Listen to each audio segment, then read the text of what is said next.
నమస్తే, welcome to HS24 news. నేను రేఖ. ఇవాళ అప్డేట్స్ చూద్దాం.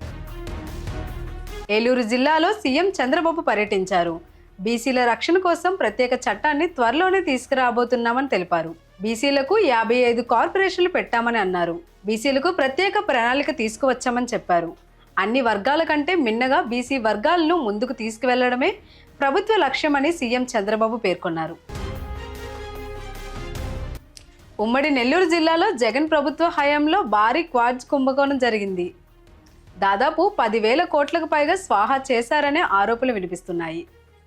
ఈ క్రమంలో మైన్ యజమాని ఆదూరి బద్రీనాథ్ క్వాడ్స్ కుంభకోణంపై సిబిఐ, ఈడీ, లోకయుక్తకు ఫిర్యాదులు చేశారు. దీంతో ప్రభుత్వ అటవీ దేవాదాయ శాఖ భూముల్లో అక్రమ తవ్వకాలు, భారీ బ్లాస్టింగ్లు, వేల కోట్ల నగదులు లావాదేవీలు, ఫోన్ కాల్స్పై సిబిఐ, ఈడీ అధికారులు కూడా అంతా తీనున్నారు. లోకయుక్త బృందం 2 రోజుల కిందట నేరుగా విచారణ జరిపింది.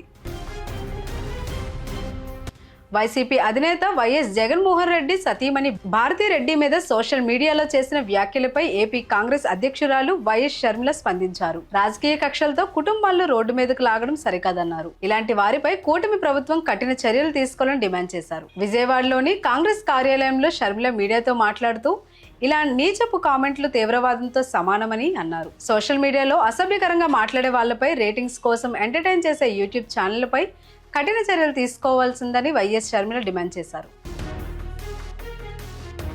26/11 ముంబై ఉగ్రదాడి కేసులో సూత్రధారి తహూర్ హుస్సేన్ రానాను ఎట్టకేలకు భారత్కు తీసుకొచ్చారు. ప్రస్తుతం అతడు NAI కస్టడీలో ఉన్నాడు.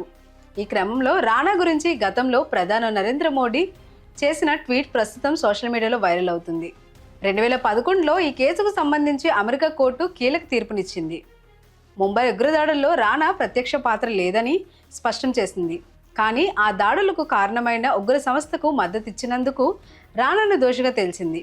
అయితే ఆ తీర్పుపై స్పందిస్తూ 2011 జూన్ 10న అప్పటి కాంగ్రెస్ ప్రభుత్వం దౌత్య విధానాలను విమర్శిస్తూ నాడు గుజరాత్ సీఎం హోదాలో మోదీ పోస్ట్ చేశారు. ముంబై ఉగ్రదాడిలో తహూర్ రానాను నిర్దోషిగా యుఎస్ ప్రకటించడం భారత సార్వభౌమత్యాన్ని అవమానించడమే. ఇది విదేశాంగ విధానానికి భారీ ఎదురుదెబ్బ అని మోదీ పోస్ట్ చేశారు. ఉత్తరప్రదేశ్లోని సొంత నియోజకవర్గమైన వారణాసిలో ప్రధాని మోదీ పర్యటించారు.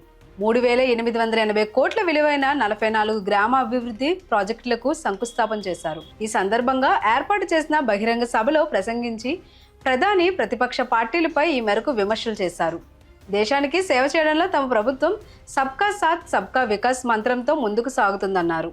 కానీ అధికార దాహం కోసం ఆరాటపడేవారు రాత్రి పగలు రాజకీయ ఆటలు ఆడుతున్నారని విమర్శించారు. జాతి ప్రయోజనాలకు కాకుండా కుటుంబ అభివృద్ధిపైన దృష్టి పెడుతున్నారని, ప్రతిపక్షాలు పరివార్ కా సాత్ పరివార్ కా వికాస్ అనే మంత్రంతో వ్యవహరిస్తున్నారని ప్రధాని మోదీ ఆరోపించారు. ఇవి ఇప్పటివరకున్న అప్డేట్స్. మరిన్ని అప్డేట్స్ కోసం keep watching HS24 news. Please do like, share and subscribe our channel.